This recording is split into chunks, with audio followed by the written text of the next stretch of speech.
Hello and welcome to our demonstration video. My name is Zara Shire and I am the Senior Worker for the Flexible Funding Program, and I'll be going through with you today how to fill in your flexible funding application form through our new and updated website. Before you begin, you will need a copy of your court order, either your permanent care court order, your special needs adoption order, or your family law court order.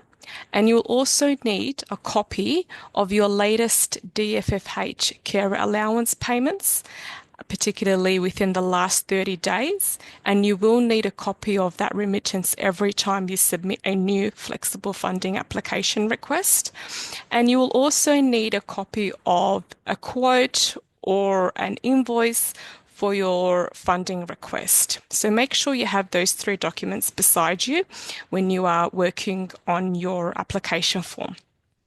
So to begin, it's important to remember if you were already an existing member or already had an online account with PCA Families, you will be able to use your email address that you've used in the past. However, you would have been sent an email with a temporary password. You will need this password to log in. This is if you are already an existing client who was using the online portal. If this is your first time, then I'll go through with you how to create your account. So, for new members or new clients, you will need to click on Sign In from our PCA Families website. Once you've clicked in Sign In, if you are a new client and you've never created an account before with us, you will click on Sign Up Now.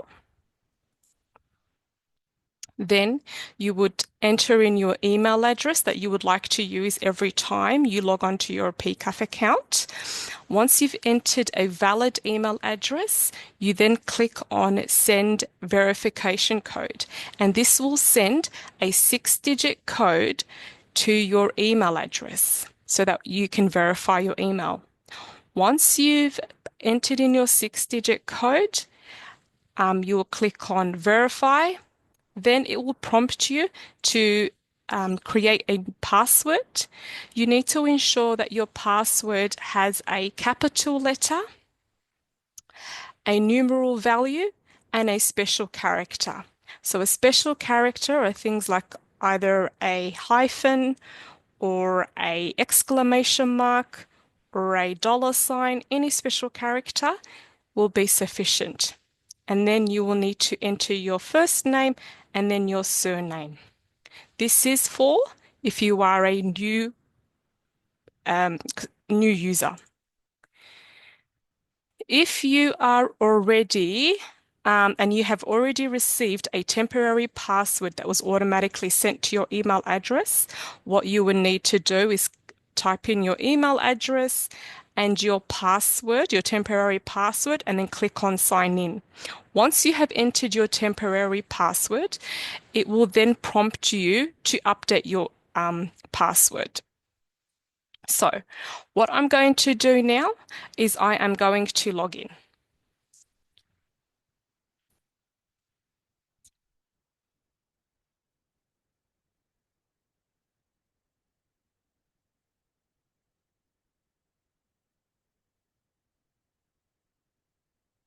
Okay. Now it's prompting me to enter in my mobile address. And once I've entered my mobile address, it will then send me a code to my mobile. This is just an authenticator process.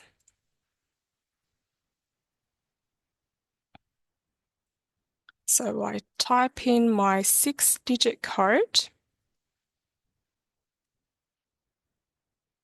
And there we have it. It has logged me in.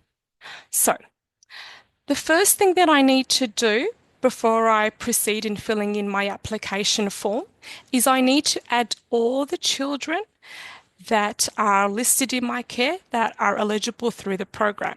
So what I'll do first is click onto Flexi Funding Children.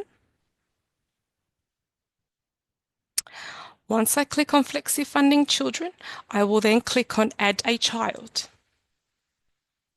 And for every child that is in my care that I want to apply for funding, this is where I will fill in their details. So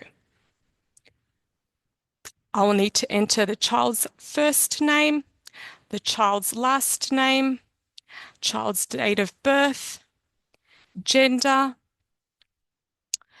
Aboriginal or Torres Strait Islander status.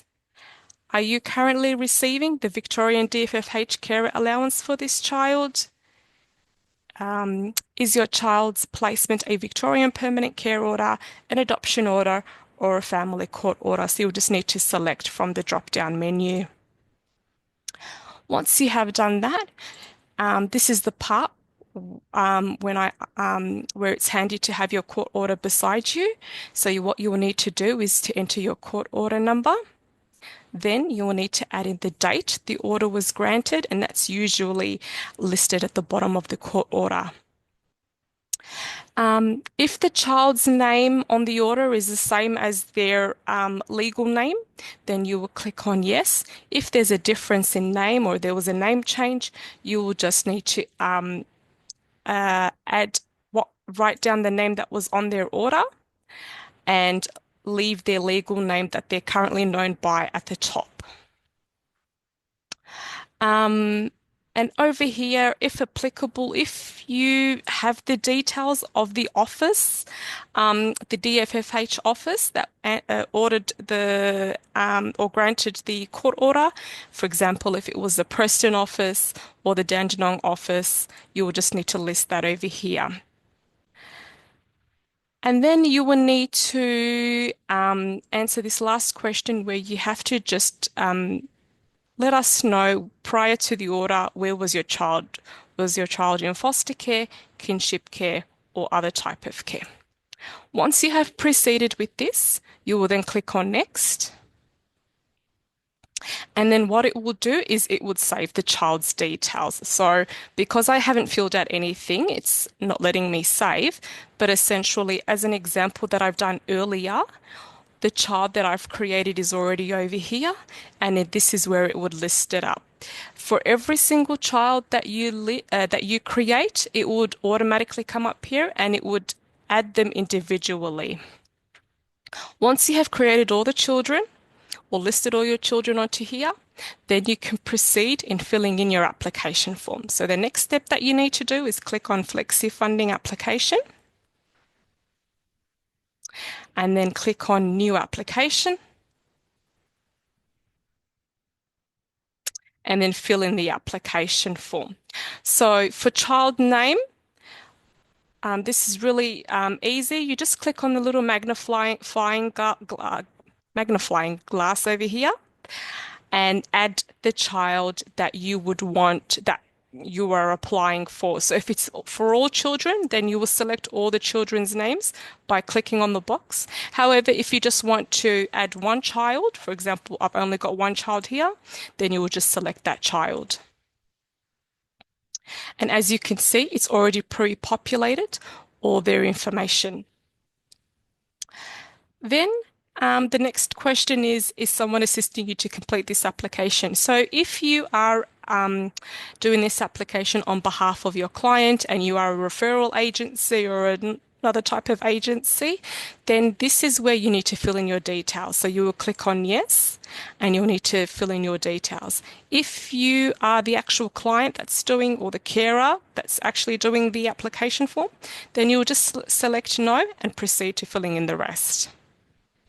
So, is this your first application? So, this question is very important to understand. So, if you have already applied for funding before from us in the past, even though you might have used the old website or the old portal, you'll still need to click on no.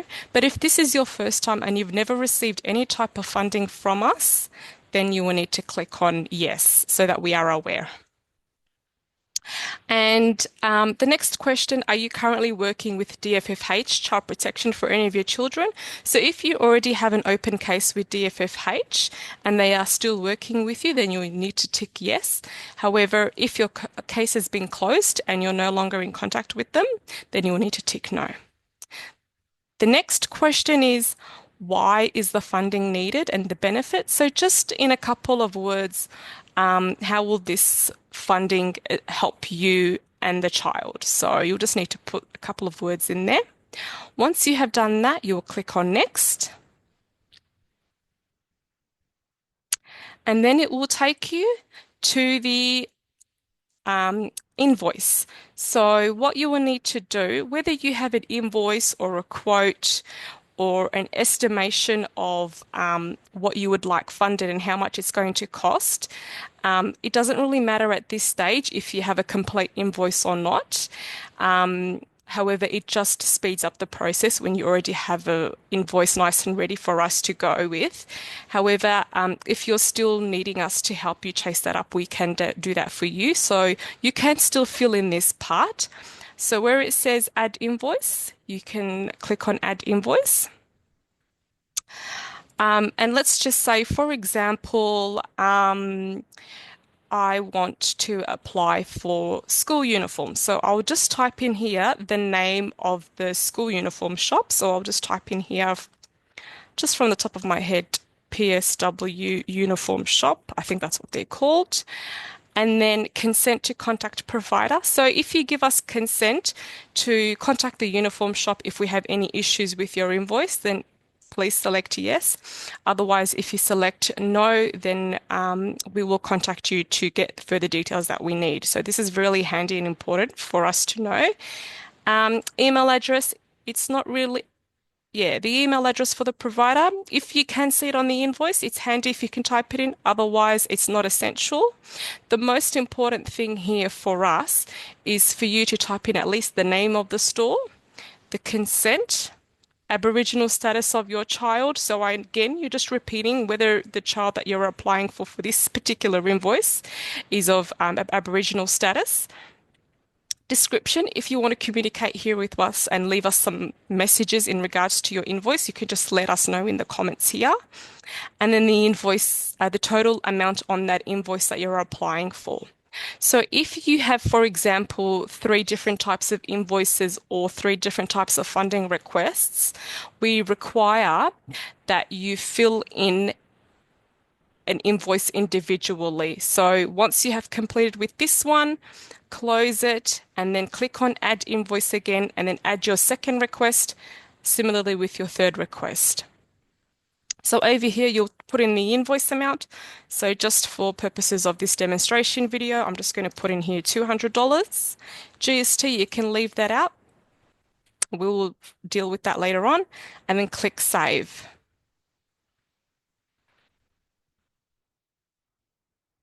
Once you have clicked Save, it will then prompt you to upload your documents. So over here, you will need to upload your documents. So once you have uploaded your document, click on Submit, and it will appear here. Like I said again, if you have 2, 3, 4 other funding requests, you will need to add them separately and add invoice every single time. Once you have completed that, you will go and click on Next, and it will take you to the final page. And it's just the last few questions of your application request. Is there anything else you want to tell us? So if you have any other further notes that you want to add, you can add that here. And then you'll just need to tick the boxes. So you confirm that you have tried all other relevant funding sources and not claimed for anything else for what you're requesting from anywhere else. And then you'll need to consent. So you consent that the flexible funding application can be stored on our portal. And then if you're not ready to submit this application, you can click on No and click on Submit, and this application will save, and you can come back later on and finish it off. Otherwise, if you're ready to submit, you just click on Yes and then submit the form, and that will come straight over to us. Now, it's important to note our phone lines are available Monday to Friday, 9 a.m. to 5 p.m. So if you're having any difficulties or issues or you're unable to submit the application form, so feel free to call our flexible funding team on 9020 1833. If you're not from Victoria, it's just important to add 03 at the start and then dial number 3, and that will take you straight through to our flexible funding team. Thank you and have a lovely day.